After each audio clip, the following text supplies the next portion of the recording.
Bhagavate Vasudevaya. Om Namo Bhagavate Vasudevaya.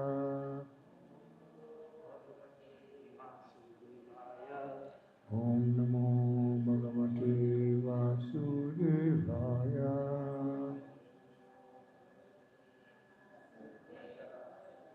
Narayanam Namaskritya Naram Chaiva Narottamam Devim Sarasvatim Vyasam Tato Jayamudiraye Nasta Praishya Bhadreshu Nityam Bhagavata Sevaya Bhagavati Uttama-shloke Bhakti Bhavati Naraistike. So we are continuing reading from Bhagavad Gita as it is, chapter 18. Today I think we'll cover quite a few texts because most of them don't have any purpose, but they try and clarify certain aspects of what we've been studying so far. So we'll read from text 40 up to text 46. Yes, because they don't have any purpose. In fact, there's only one very short purpose, which is a single sentence, and it's on text 40. On text 40, there's just a one sentence purport. And then on text 46, I think that's where now we can have the, yes, we can have the real teachings. So I'll just read through 40 and then together we can chant text 46.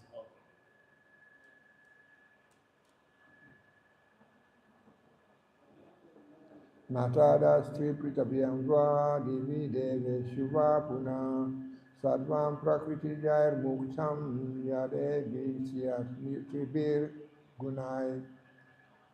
There is no being existing, either here or among the demigods, in the higher planetary systems, which is freed from these three modes of material nature.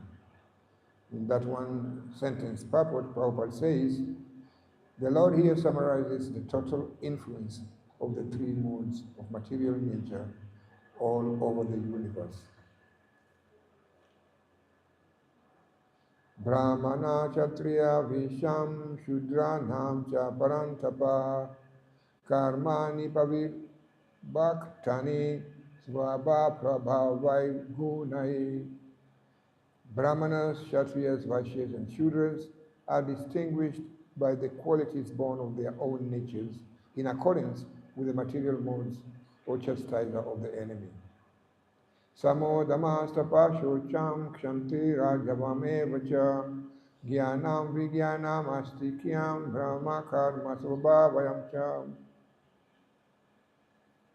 Peacefulness, self-control, austerity, purity, tolerance, honesty, knowledge, wisdom, and religiousness.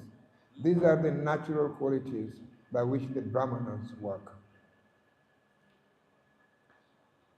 Sauryam tejodriti dakshyam yude chapya balayanam dhanam ishvara bhavacha kshatram karma svabhavajam. Heroism, power, determination, resourcefulness, courage in battle, generosity, and leadership are the natural qualities of work for the Kshatriyas. Shri Gorakshavanayam Vashya Karma Svabhavrajam Paricharya Makam Karma Sudrashyapi Svabhavajam. Farming, cow protection, and business are the natural work for the Vaishyas, and for the Shudras, there's labor and service to others. Sve sve karmani abhirataha samsiddhim labhate nara svakarmani tarasiddhim Yata Vindati Tatrinu. By following his qualities of work, every man can become perfect. Now please hear from me how this can be done. So we can now chant together. Yata pravriti bhutanam. Yata pravriti bhutanam. Yena sarvamida tatam. Yena sarvam idam tatam. Svakarma natamabhyarchya.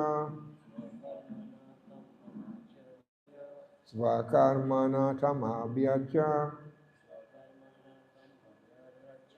Siddhim vindati manava.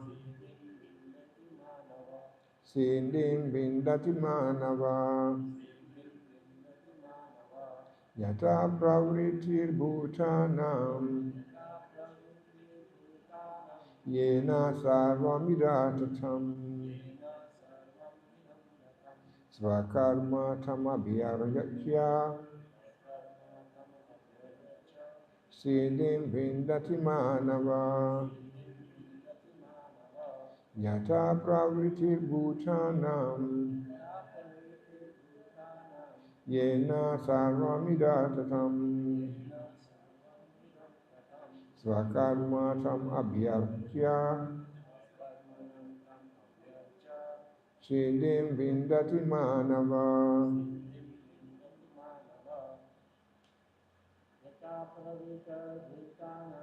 Yata pravrita bhutanam. Yena sarvamidam tatam. Svakarma tam abhyarchya. Siddhim vindati manava. Yata pravriti bhutanam. Yena sarvamidam tatam. Svakarma tam abhyarchya. Siddhim vindati manava. Yata, from whom? Pravriti, the emanation. Bhutanam, of all living entities. Yena, by whom? Sarvam, all. Idam, this. Tatam, is pervaded. Svakarmana, by his own duties. Tam, him. Abhyarachya, by worshipping. Siddhim, perfection. Vindati, achieves. Manava, a man. Bhaktivedanta translation. By worship of the Lord, who is the source of all beings and who is all-pervading, a man can attain perfection through performing his own work. Repeat, please. By worship of the Lord, who is the source of all beings and who is all-pervading, a man can attain perfection through performing his own work. Bhaktivedanta purport. As stated in the 15th chapter, all living beings are fundamental parts and parcels of the Supreme Lord. Thus, the Supreme Lord is the beginning of all living entities. This is confirmed in the Vedanta Sutra, Janmadhyasya Yataha. The Supreme Lord is therefore the beginning of life of every living entity. And as stated in the 7th chapter of Bhagavad Gita, the Supreme Lord, by his two energies, his external and eternal energies, is all-pervading. Therefore, one should worship the Supreme Lord with his energies. Generally, the Vaishnava devotees worship the Supreme Lord with his internal energy. His external energy is a perverted reflection of the internal energy. The external energy is a background, but the Supreme Lord, by the expansion of his plenary portion of Paramatma, is situated everywhere. He is the super soul of all demigods, all human beings, all animals, everywhere. One should therefore know that as part and parcel of the Supreme Lord, one has his duty to render service unto the Supreme. Everyone should be engaged in devotional service to the Lord in full Krishna consciousness. That is recommended in this verse. Everyone should think that he is engaged in a particular type of occupation by Rishikesh, the master of the senses, and by the result of the work in which one is engaged, the Supreme Personality of Godhead, Sri Krishna, should be worshipped. If one thinks always in this way, in full Krishna consciousness, then by the grace of the Lord, he becomes fully aware of everything. That is the perfection of life. The Lord says in Bhagavad Gita 12:7, Tishamaham samudhariya. The Supreme Lord himself takes charge of delivering such a devotee. That is the highest perfection of life. In whatever occupation one may be engaged, if he serves the Supreme Lord, he will achieve the highest perfection.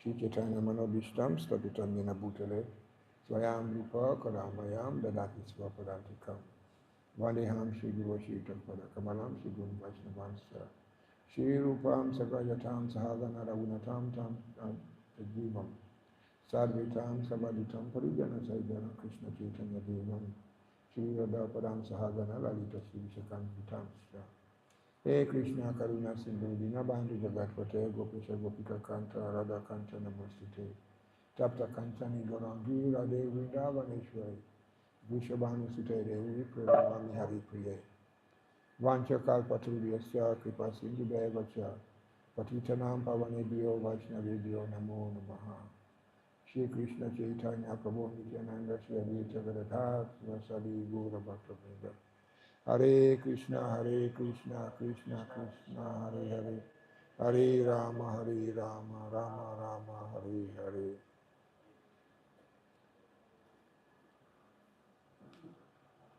Yes, Krishna is saying, by worship of the Lord, who is the source of all beings, and who is all-pervading, a man can attain perfection through performing his own work. Now, what are these works? These works we start with from text 41, where we read that Brahmanas, Kshatriyas, Vaishyas, and Shudras, who are within the realm of Varnashram Dharma, are distinguished by qualities born of their own natures in accordance with the material modes or chastiser of the enemy. That the qualities of the four castes, as some people call them, are actually caused or are actually influenced by the material modes. So you find that the Brahman has certain particular qualities of which, if he doesn't have them, then he cannot be considered to be a Brahman. Now, what are those qualities? These are found in the next verse, text 42. Peacefulness, self-control, austerity, purity, tolerance, honesty, knowledge, wisdom, and religiousness. These are the natural qualities by which the Brahmanas work. So you can see that anybody who claims to be a Brahman but operates outside the parameters set here by Krishna is not a Brahman. And anybody who claims that he's a Brahman by birth without having these qualities, then he's also not qualified to call himself a Brahman. So the Brahman has to be peaceful. He must have self-control. He must be austere. He must be pure. He must have a lot of tolerance. He must be honest. He must be knowledgeable. And he must have that inner wisdom and religiousness. Without these qualities, one cannot claim to be a Brahman. And we find that in the present age of Kali Yuga, these qualities are actually just countable amongst people. You might find somebody having one or two of them, but not all of them. But for those who are engaged in devotional service, whom the Lord has promised to deliver, then you find that as they continue in their devotional service, these qualities become manifest step by step. So in the manifestation of these qualities, then we find that there is actually hope for the world. And the only hope for the world is in becoming a devotee. So we find that in respect to the qualities of a Kshatriya, we find that they are, despite the fact that these same qualities of a Brahman should be with them, but because the Kshatriya is more influenced by the mode of passion, you find that he has the characteristics of heroism, power, determination, resourcefulness, courage in battle, generosity, and leadership. So you find that within the Kshatriya realm, who are actually influenced by the mode of passion, then for there to be heroism, there has to be some aspect of self-ego.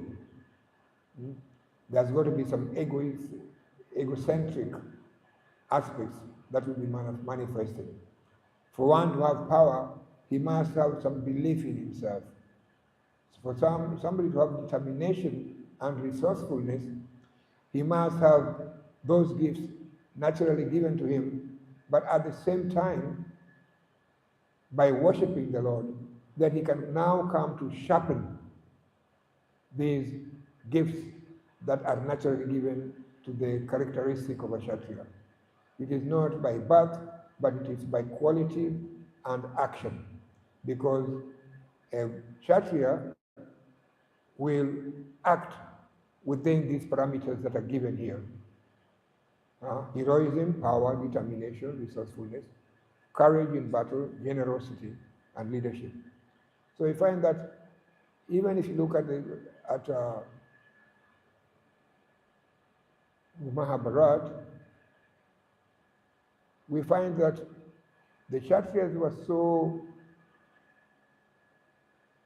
resourceful and so generous that even for Kana, who had special kundas given to him, but when he was asked to give them out, he just gave them out, because that is actually the generosity.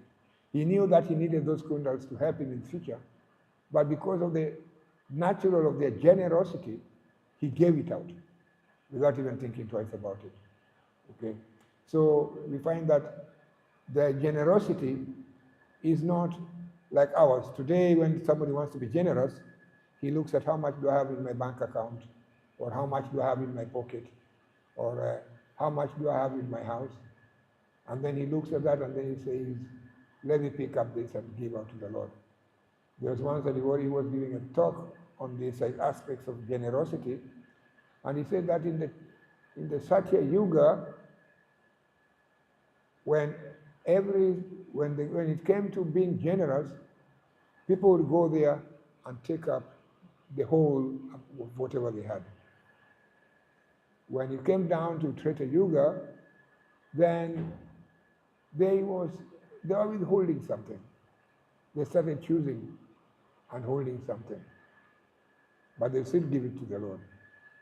Then they say that in Dwapara Yuga, they would take the offering to the Lord and draw a line. They would draw a line in Dwapara Yuga, and then they would throw that offering there. And they'll say, what crosses this line this side is yours, Lord. What comes this side is ours. Hmm? But then in Kali Yuga, you are told, it's very, very funny, that they say, oh, God, you're up there. They throw everything in the air and they say, you catch whatever you can. Whatever you catch is yours. Whatever remains, that is mine. So that is the nature of Kali Yuga. In Kali Yuga, generosity is actually not there. There's no sincerity in in generosity. Because even in generosity, if somebody is generous, there is something that he hopes to get from that aspect of activity of generosity. They are being generous because they want to get something. They're not being generous for generosity's sake. Okay? And generosity is supposed to come from the heart. But once it's affected by the mind, then it is no longer generosity. It's actually a business transaction. Mm. And then we are told about now the Vaishyas. The Vaishyas, their characteristics and the areas, their demarcated areas of action are farming, cow protection, and business. Mm. These are the areas of operation where the Vaishyas work and try to achieve their life's goals. And for the Shudras, we are told there's labor and service for others. So you find that all these things have been demarcated. And Krishna is telling us that anybody, may be a Brahman, may be a Kshatriya, may be a Vaishya, may be a Shudra, can attain perfection through performing his own work, through operating within the parameters allowed within the Varnashram Dharma. It doesn't matter. You can see that it actually talks about the human society. It leaves out the spiritual side, which means that within the aspects of the spiritual side means that it covers the entire spectrum of the human society. The brahmacharis, the grihasthas, the vanapras, and the sannyasis, those are actually covering the entire aspects of the human side of Varnashram Dharma. So by it covering those aspects, it means that they have to be spontaneous. There are qualities that are inbuilt. There are qualities that one acts out naturally, because from being, we know that being born in a Brahman family gives one a better chance of being a Brahman. But it does not make one a Brahman. It gives you the automatic understanding and the facilities, Hare Krishna, and the facilities to become a Brahman. Because right from childhood, if you are in a Brahman family, then you are being taught all these other qualities. But if you don't have those qualities, if those qualities are not in you and you can't practice them, then despite the fact that you are born in a Brahman family, those are the people they are called Dvija Bandhus. People who are born in higher families, but they don't qualify to be in those higher families. And therefore, we find that their life is actually wasted. So in the purport, Prabhupada says that unless we come and understand that we are parts and parcels of the Supreme Lord, and that the Supreme Lord is the beginning of all living entities, and that we come to the platform of performing our intricate duties and works for the Supreme Lord within the qualities and the parameters that we are allowed within the Varna and the Ashram, then we cannot be able to achieve love of Godhead. So these qualities within these classes are given to us to help us and to facilitate our movement into the spiritual world, our movement back home, back to Godhead. We are told that generally the Vaishnava devotee worship the Supreme Lord with his internal energy. Now, the external energy, as we know it, is a perverted reflection of the internal energy, and the external energy has got a, what do you call it? It's got a flickering nature. Flickering in the sense that it becomes manifest at a certain particular time, and then it becomes unmanifest at a certain particular time. While for the internal energy, it is ever existent. It is sat, it's eternal. But for the external, it becomes manifest today, tomorrow it's not there, and the next day it appears again, and something that continues. And you're told that it continues according to one aspect that times it is the life of Brahma, for a day of Brahma. At the end of a day of Brahma, it's unmanifest. Then the next, a whole night is spent. When the new day comes on, then again it's manifest. The other way that it's also manifest is through the breathing of Mahavishnu. Through his pulse, the universes come into being. When he exhales, when he inhales, they're drawn back in. When he exhales, they come out again. So that is actually the nature, the flickering nature of the external energy. But in the spiritual world, the energy is not a background, but it is an aspect that is eternal, that is lasting, that helps one to be able to render service according to the mood and the mode of worship that the sadhaka takes. So we are told that we, within all these aspects of society, should be engaged in particular types of occupation by Rishikesh. In everything that we do, in chapter 9, Krishna tells us, all you do, all you eat, all you think about should be done as an offering for me. So these aspects of works that we just talked about in this chapter and in this discourse, we find that it has to be done as an offering to Krishna for it to have any meaningful meaning in our lives. And the results of this work should be engaged to the Supreme Personality of Godhead. It says that Krishna should be worshipped, and we should always be in full Krishna consciousness. And then we are told that by being in full Krishna consciousness, because it's very, very difficult to remain fully in Krishna consciousness, but by the grace of Krishna, then he'll come and hold us. Krishna says that he'll preserve what is gained and he'll avail to the devotees what they lack.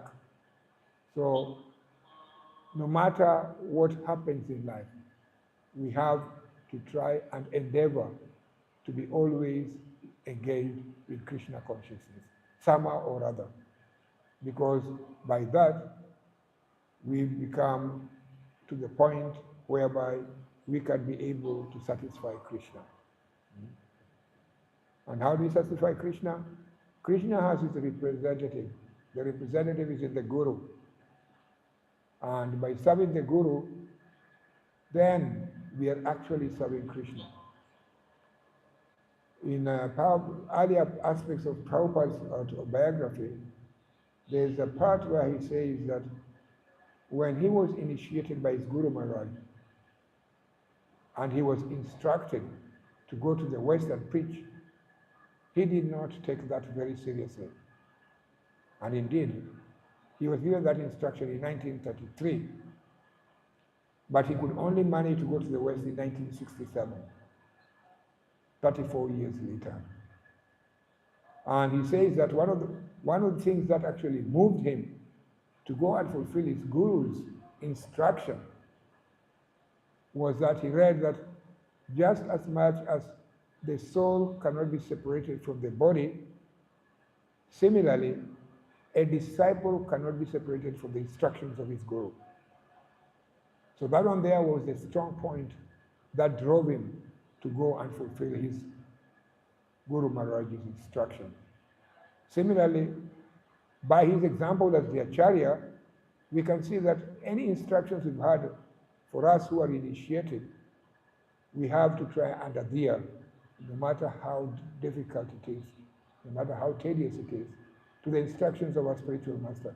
Because through those instructions of the spiritual master, that's actually how we can come to the platform of knowing Krishna and serving Krishna. There's also the other example. There's a time that Krishna wanted to give Garuda a lesson. So he sent Garuda and he told him, go and call Hanuman. And when he went to call Hanuman refused flatly. Just told him, I'm not going to go. I'm not going there. I'm not going to Krishna. I'm not going to Krishna. Because Hanuman is completely dedicated to Ram.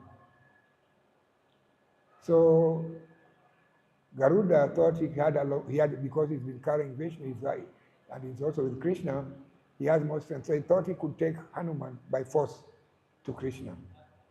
But just by the flick of Hanuman's tail, he was taken from Ayodhya and driven right back to Dwaka. So when he went there, Krishna asked him, what happened? And he said, I tried to call Hanuman, but he refused. He told me that he cannot leave Ram. He has to stay there. So Krishna decided and told Garuda, if you want to bring him, go and tell him Ram is calling him. So when he went, as they were coming back, then Krishna had to very, very fast turn himself to Ram. Balaram had to turn himself to Lakshman. And Rukmini Devi was actually the one who turned herself to Sita, just to give Hanuman darshan. So you can see that just by being dedicated to the Lord can actually manifest that deity whom you worship so much, just as it is given in this example. So we should always try and endeavor and be able to worship Krishna in every aspect, because that is the highest perfection of life. So in whatever we do, whatever we are engaged in, whatever aspects of society we are in, whatever ashram we are in, we should always try to serve the Supreme Lord. Hare Krishna.